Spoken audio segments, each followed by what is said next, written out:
morning, everybody. Happy Monday to you. I'm Rob Evans, and welcome to Daybreak Plus. We're breaking down all the news that you may have missed overnight and digging deep into what matters to you.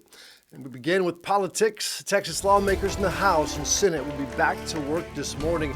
And the House is prepared to vote on a bill that would make big changes to the Texas medical marijuana program. A lot of Texans interested in this. How will it change your life? Well, KVUE's Isabella Basco tells us more about this bill. David Bass served in the Army for 25 years and retired as a major. When he returned from Iraq, he says he had strange symptoms that he didn't understand. I was hypervigilant, had trouble sleeping, had nightmares about some things that happened in Iraq. Doctors diagnosed Bass with post-traumatic stress disorder. He turned to medical cannabis for help. Cannabis controlled the symptoms of paranoia, anger outburst. I sleep perfectly for 8 hours every night. The nightmares about Iraq went away. Dr. Matthew Brimberry is a palliative care physician in Austin. When it comes to his patients, he likens the effects of medical cannabis to... It's a series of small miracles. They're able to have a better life without all that sedating medication. Bass and Dr. Brimberry say House Bill 46 would help more patients. The bill would expand the list of medical conditions that qualify for the state's compassionate use program. The more power that we can give the physicians to define what conditions and what dose is going to help our patients out. The bill would also allow licensed dispensing organizations to open more locations. We have patients that are in the Panhandle out in West Texas and have a hard time getting their medicine. Cannabis is medicine, so let's treat it as medicine. And so for me and many other veterans, cannabis has been life-changing. Now, if it is passed, this bill would go into effect on September the 1st. And also happening today, this is going to be exciting news for pretty much everybody. Nobody likes paying those junk fees, right? The things you have no idea about until you check out, whether it's a concert or hotel, whatever it is. Well, the crackdown on junk fees is going into effect today. So you can expect to see a big change when you book that hotel, when you buy that concert ticket. ABC's Allison Kosick explains. This morning, taking the mystery out of the final cost you'll pay for online tickets to live concerts, hotels, and short-term lodging like Airbnbs. Former FTC Chair Lena Khan talked about the rule when it was announced last year. Whatever price you see is the price that you are paying at the end. Ticketmaster now including this pop-up when buying tickets, and third-party ticket vendor StubHub showing a breakdown of ticket prices before checkout. Having that up front, it doesn't feel sneaky, feels just, here's the price, you can make that decision right away. The new rule does not stop businesses from charging fees, but it bans junk fees by requiring all pricing up front, rather than tacking on extra costs like convenience fees or resort fees when you check out online. The total price also has to be displayed more prominently than any other costs. Welcome to the Eras Tour! The high ticket prices charged by Ticketmaster and secondary market sellers for Taylor Swift concerts sparked a big push for Minnesota to pass its own law earlier this year banning junk fees. Across the country, the FTC says there's more work to be done. This rule is a major step, but the FTC recognizes that bait and switch pricing remains a problem in other industries. There are a lot of complaints about fees in the rental space, for instance, that are not being disclosed properly to consumers. The Chamber of Commerce has opposed this change, calling it nothing more than an attempt to micromanage businesses' pricing structures. The FTC has said the new rule could save consumers 53 million hours in wasted time searching for the total price of live event tickets or a hotel stay. That's equal to about $11 billion in savings over a decade. Allison Kosick, ABC News, New York. That is pretty exciting. Maybe next is medical bills, huh? Maybe that'll be all up front. We'll keep waiting on that. Meanwhile, look out for more construction at the airport today. Starting today, crews will start construction on a terminal improvement project that will expand the arrivals and departures hall in the Barbara Jordan Terminal, the main terminal. That project still has a long way to go, though, before it opens in 2030. 5 more years, but it's all right. It's going to happen. All right, now it's a 7:05. Let's get a look at weather with Casey. What are we expecting out there? We're not talking about 4 or 5 days from now. We don't want to talk about those 100 degrees. Let's talk about today, Casey. Right. Yeah. Today, I mean, beautiful to start. Yeah, we almost want to block the rest of the forecast out of our minds here because, yeah, we've got triple-digit heat making a comeback starting tomorrow. So this morning, really soak it in, really savor it. We actually have seen much of the hill country fall into the 40s this morning. You're coming in at 46 from Mason to Llano.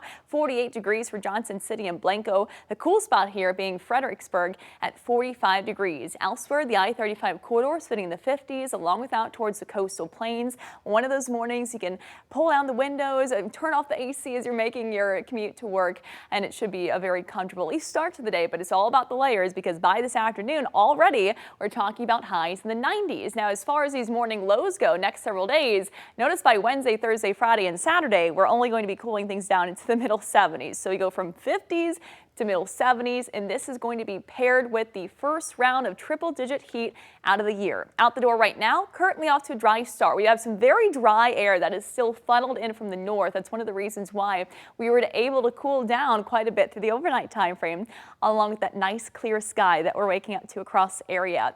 And this is what kept us so cool this past weekend. We've got an upper level area of low pressure that's about 18,000 feet high in the atmosphere. We're on the west side of it, so we're on the back side of it. Those winds on the back side of it coming in out of the north, pulling in that cooler, drier air. Now this begins to work its way to the east and exits later today, and then it'll be making way for hot, high pressure that'll be building across parts of Mexico and Texas as we head into beginning tomorrow and really peaking by Wednesday. So this is what's going to be bringing us summer-like heat through the week, where again, we are talking about a stretch of triple-digit high temperatures. We actually look to be heading into what is going to be the hottest May heat wave that we've seen on record here, with the 105 degrees being our peak temperature on Wednesday for the air temperature. Not only will this be shattering daily records, but we're also expecting what on Wednesday should be actually the hottest May temperature that we've had on record for Austin. The hottest we've had so far, 104 degrees. If we reach 105 degrees on Wednesday, that would break that record for the hottest May temperature. So we do have a weather impact alert day that extends from Tuesday through Wednesday and at least through Thursday for the times 3 p.m. to 6 p.m. So it's going to be for the roughest part of the day during the afternoon where we see those high temperatures realized across the area. You want to stay hydrated. You want to stay in the shade, take breaks in the air conditioning when you can. And of course, remember to check on the elderly, those without AC, and also your pets. Always use the touch method when it comes to the pavement, because once we see those air temperatures bump up to above 95 degrees, the risk for skin-related burns increases dramatically. So make sure you're remembering that as you're heading out to walk the dogs as well. Temperatures right now, again, middle 50s. Look at that nice clear sky. A whole lot of sunshine today. I think some high clouds will start to drift in from the west as we head into later on this afternoon, but we'll call it a mostly sunny sky. We keep it dry. Notice those winds begin to shift back to the south tomorrow, and that's what's going to start to ramp up our temperatures. Highs today, though, already back into the lower 90s. Will be around 10 degrees warmer than where we were yesterday. Tomorrow, wind shift out of the southwest. That's when we really start to crank up the heat. Triple digits across the area, especially across the I-35 corridor into the west of that. The hottest temperatures likely going to be out across the hill country, as that's where we'll have the driest of the air. And the drier the air is, the easier it is to heat up. So areas like Mason could be as hot as 107 degrees, 106 degrees for Johnson City, 108 degrees for Llano. And again, triple digits all across the Austin metro area. Wednesday going to be even hotter. We're talking about the potential of maybe seeing some highs in the hill country as hot as 110 degrees. So we may see some heat advisories issued down the road. We reach that criteria here in central Texas when the heat index is at 108 degrees or more, the air temperature at 103 degrees or more. So it looks like we certainly could be reaching that here as we head into the next couple days, which is why we do have that weather impact alert day issued for all 3 days through Thursday. Now, after that, we'll start to see our heat slowly and steadily coming down, but still, even into the weekend, we are close to those triple digits. So we keep with the tough heat even as we head into the weekend, though we will start to see some minor rain chances included back in the forecast.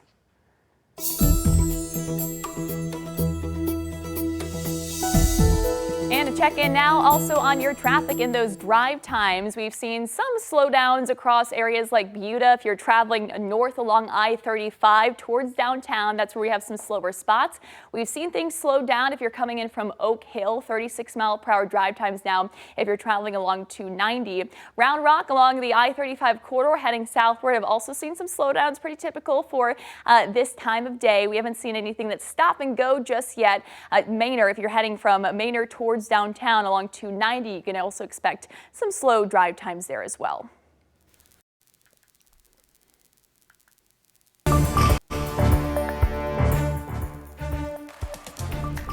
All right, thank you very much, Casey. Right now, we're waiting to see if Hamas will release the last American hostage in Gaza.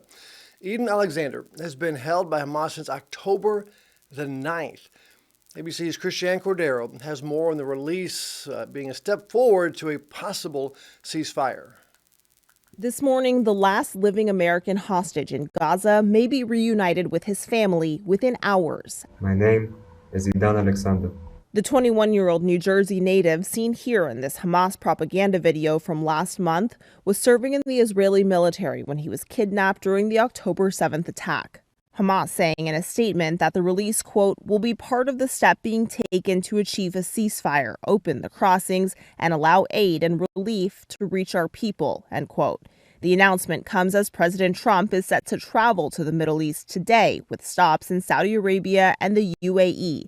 It's Trump's last stop in Qatar that's drawing the most attention. Sources say the nation's royal family is gifting the Trump administration a Boeing 747 to use as Air Force One, worth an estimated $400 million. The plane would be transferred to the Trump Presidential Library Foundation shortly before the end of his term in 2029, meaning he could use the plane for personal use after leaving office. Some experts say the move raises ethical and national security concerns. It raises many eyebrows to have this sort of deal at all, to be accepting Air Force One from a foreign government. Senator Bernie Sanders saying not only is this farcically corrupt, it is blatantly unconstitutional. The Constitution prohibits anyone holding office from accepting a personal gift from a foreign head of state, but sources say Attorney General Pam Bondi has concluded it is legally permissible because the plane is not being given to an individual, but rather to the U.S. Air Force and then eventually to Trump's foundation. Trump defending the gift, saying the Defense Department is getting a gift free of charge of a 747 aircraft to replace the 40-year-old Air Force One temporarily in a very public and transparent transaction. While in the Middle East, Trump is expected to discuss the war in Gaza with Saudi leaders, but a visit to Israel is not on the itinerary. Christiane Cordero, ABC News, Washington. Well, also in national news this morning, the United States and China have agreed to cut some of the tariffs placed on each other for 90 days. This is a move to try and calm down trade tensions and hopefully start mending those trade relations. Officials from both sides met for 2 days in Switzerland, with one U.S. official saying the deal was a big step forward, but more talks are still needed. Of course they are. And we leave you this morning with something to talk about. Turns out, you probably already knew this, but now science has proven you're right. There are health benefits to hanging out with your friends. Research shows that making time to meet up with your friends may help protect your heart and protect your brain. Melissa Adon explains in today's Medical Minute. It may be more important than ever to spend time with friends and family because loneliness and social isolation are now recognized as serious health risks, according to the American Heart Association. In fact, spending less time with other people or feeling lonely is associated with an almost 30% increased risk of heart attack or stroke. Although it sometimes feels like we're more connected than ever with cell phones and social media, almost a quarter of people over the age of 65 report feeling isolated, and even more report loneliness. Gen Z is lonely too. Spending more time online and less time hanging out in person probably isn't helping our younger generations feel less alone. Even young children who socialize less are at higher risk for heart disease when they grow up. Researchers urge further study on how to tackle the growing loneliness epidemic, but joining community clubs or local groups may be a good place to start. With this Medical Minute, I'm Melissa Don. Having friends, having pets, having somebody to talk to, walk with, super important. And that's it for Daybreak Plus, everybody. Let us know what you'd like to talk about, though. Message us at 512-459-9442. It's 512-459-9442. You can also message me on social media at Rob Evans TV on Instagram, Facebook, or X. And stick around because Daybreak continues right here on KVUE Plus. Goodbye, everybody.